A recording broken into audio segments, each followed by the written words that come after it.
నమస్తే. నేను మీ అశ్విని కుమార్. భారతదేశానికి, శత్రుదేశానికి మధ్య సరిహద్దు కట్టాలి. ఆ సరిహద్దుకి మన బోర్డర్ సెక్యూరిటీ ఫోర్స్‌కి స్థలం ఇవ్వండి అంటే రాష్ట్ర ముఖ్యమంత్రి మేమివ్వము.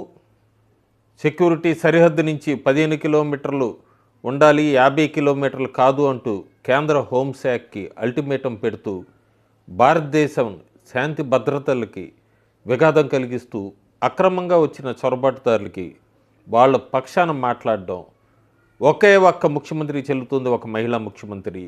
ఆ మహిళా ముఖ్యమంత్రి గురించి కూడా ప్రస్తుతం ఆమె అభిమానులందరూ కోర్టుకి కదిలిన పులి, బెబ్బులి, ఆడపులి మొత్తం అంతా కూడా ఎలక్షన్ కమిషను, కేంద్ర ప్రభుత్వం చేస్తున్న అక్రమాలన్నీ కూడా బయట పెట్టబోతోంది, సుప్రీంకోర్టులో అడుగు పెట్టబోతోంది, మళ్ళీ లాయర్ కోర్టు తొడిగింది అంటూ సోషల్ మీడియాను హోరెత్తిచ్చేశారు ఆమె అభిమానులు.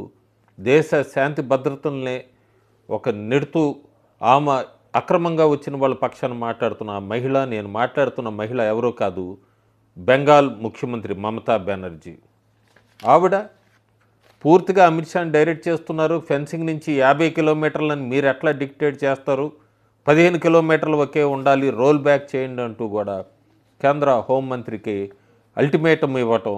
అట్లాగే ఎప్పుడు కూడా ఇప్పుడు కోర్టుకు వచ్చింది, చాలా సంతోషం. ఏమైనా అక్రమాలు జరుగుతున్నాయా, నిజంగానే రాష్ట్రంలో బెంగాలీస్ మీద అక్రమాలు జరిగితే ఆవిడ కోర్టుకు వచ్చింది అనుకోవచ్చు.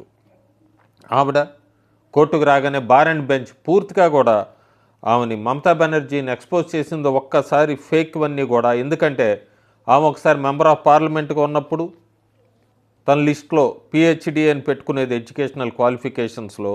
ఆ డిగ్రీ ఒక ఫేక్ డిగ్రీ, ఆ యూనివర్సిటీ ఎక్కడా లేదు అని తెలిసాక ఆమె ఆ డిగ్రీని కూడా తీసిన త్వరలో ఈ ఎల్ఎల్బి డిగ్రీ కూడా ఖచ్చితంగా తీసేస్తుంది. సుప్రీంకోర్టు చాలామంది ఏం జరుగుతుంది, ఒక తిరుపతి లడ్డు విషయంలాగే బెంగాల్లో కూడా సుప్రీంకోర్టుకి వెళ్ళింది మమతా బెనర్జీ. ఏం జరుగుతోంది, ఏం తీర్పిచ్చింది. సుప్రీంకోర్టు పూర్తిగా రిఫ్యూజ్ చేసింది వెస్ట్ బెంగాల్ సీఎం సబ్మిషన్స్ అన్నిటినీ కూడా ఆన్ రికార్డుగా ఇవన్నీ పక్కన పడేసింది పూర్తిగా. అసలు ఆమె చాలామంది ఆశ్చర్యపోతున్నారు, ఎప్పుడు మమతా బెనర్జీ ఏ విషయంలో కూడా కోర్టు గడప ఎక్కలేదు. ఉదాహరణకి ఆమె రాష్ట్రంలో బెంగాలీస్ మొన్న ఈ మధ్య జరిగిన ఈ ఆనందపూర్లో ఫైర్ యాక్సిడెంట్లో 27 మంది చనిపోయారు. అప్పుడు కూడా ఆవిడ కోర్టు తలుపులు లేదా ఎవరిని తట్టలేదు, వాళ్ళ మీద కేసులు వేయలేదు. ముర్షిదాబాద్లో జరిగింది, హిందూస్ మీద రేపులు, మానభంగాలు జరిగినాయి, అప్పుడు కూడా ఆవిడ ఏం మాట్లాడలేదు. షేక్ షాజహాన్నే వెనకేసుకొని వచ్చారు జస్టిస్ సందేశ్ ఖాళీ కోసం, అప్పుడు కూడా ఎప్పుడు ఆమె నోరు విప్పలేదు. ఆర్జీకర్ రేప్ విక్టిమ్స్ సంబంధించి కానీ ఎప్పుడు కూడా మాట్లాడలేదు. అలాంటి ఆవిడ అక్రమంగా వచ్చిన ఈ రోహింగ్యాసు, ఈ బంగ్లాదేశీస్ సంబంధించిన వాళ్ళందరి పేర్లు ఓటర్స్ లిస్టులోంచి, భారతదేశపు ఓటర్స్ లిస్టులోంచి తీసేస్తుంటే అక్రమం అంటూ కోర్టుకు ఎక్కింది. ఎక్కడా ఉండదు భారతదేశ చరిత్రలో ఒక రాష్ట్రంలో బడ్జెట్ సెషన్ని రాత్రి 11ంటికి మొదలుపెట్టిన రాష్ట్రం ఏదైనా ఉందంటే వెస్ట్ బెంగాలే. చాలా చీకట్లో, ఎందుకంటే మిడ్ నైట్ పెట్టింది స్పీకర్ కూడా. ఆల్మోస్ట్ మిడ్ నైట్ ఈ సెషన్ పెడుతుందంటేనే బెంగాల్ని ఒక చీకట్లోకి నెడుతుందని చెప్పచ్చు. ఫైనాన్షియల్ డిజాస్టర్ అంతా లూమ్ అవుతుంది, అందరికీ తెలిసిందే. అయినా కూడా విడమని చెప్తాను ఒకసారి. మమతా బెనర్జీ ఆమె బడ్జెట్ చూస్తే మనకి చాలా ఆశ్చర్యం వేస్తుంది. ఆ బడ్జెట్ గురించి చెప్పే ముందు సుప్రీంకోర్టులో 2008 నుంచి 2019 దాకా డిఏలంతా పెండింగ్లో ఉన్నాయి, విడుదల చేయండి. గవర్నమెంట్ ఎంప్లాయీస్కి అంటే మా దగ్గర ఫండ్స్ లేవు, నేను ఆ డ్యూస్ గవర్నమెంట్ ఉద్యోగులకి ఆ డ్యూస్ ఇప్పుడు ఇవ్వలేను అన్న మమతా బెనర్జీ రాత్రికి రాత్రి బడ్జెట్లో మొత్తం చక్రం తిప్పేసింది.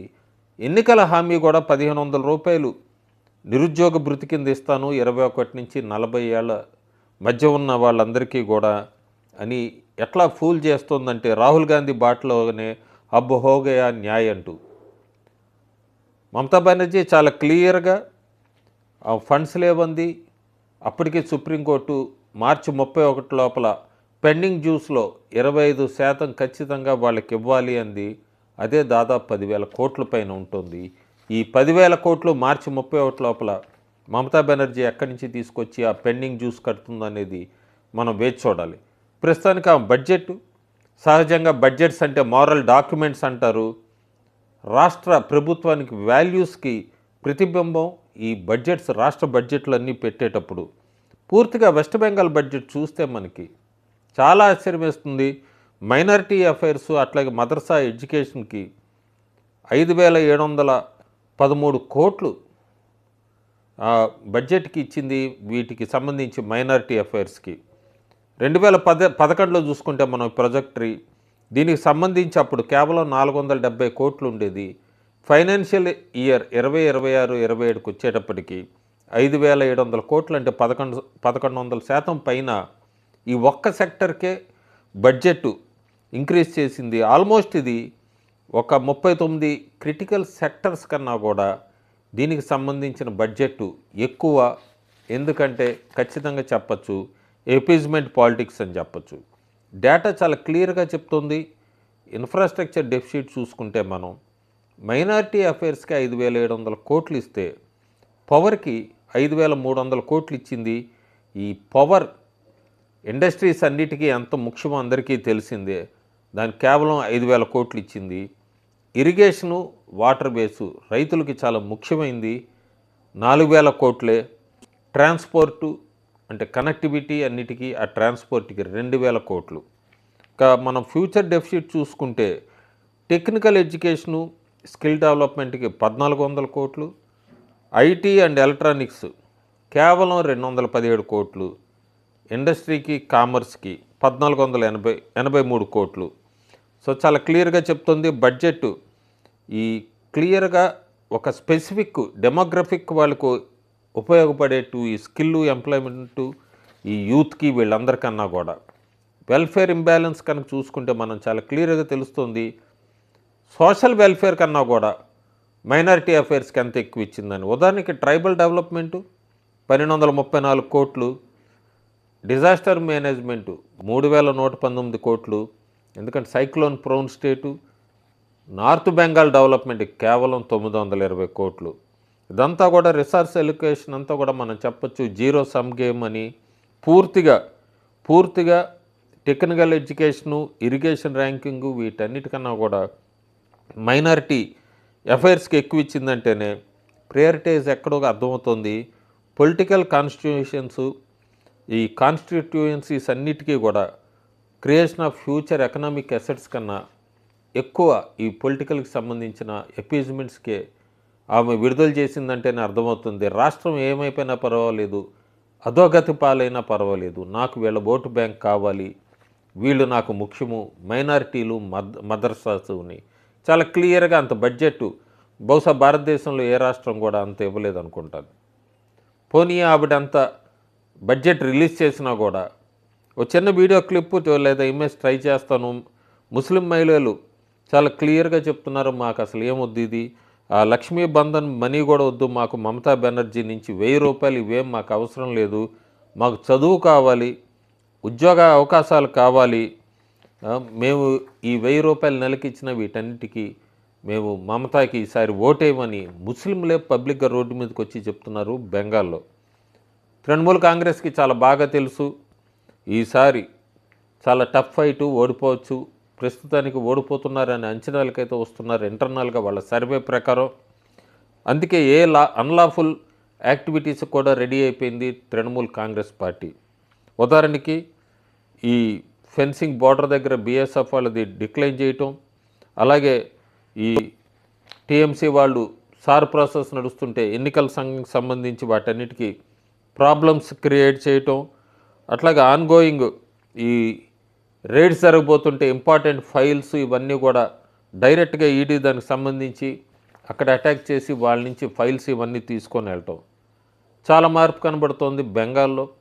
ఇంకా ఎన్నికలకు సమయం ఉంది, మొబిలైజేషన్స్ ఇవన్నీ కూడా వేచి చూడాలి. కానీ ప్రస్తుతానికి మాత్రం గవర్నమెంట్ ఎంప్లాయీస్ ఎప్పుడైతే బీజేపీ అక్కడ వాళ్ళ తరఫున పోరాడి ఈ పెండింగ్ డిఏ ఇవన్నీ కూడా సుప్రీంకోర్టు ద్వారా కనీసం 20% అయినా ఇప్పించగలిగింది, గవర్నమెంట్ ఎంప్లాయీస్లో మార్పు వస్తుంది.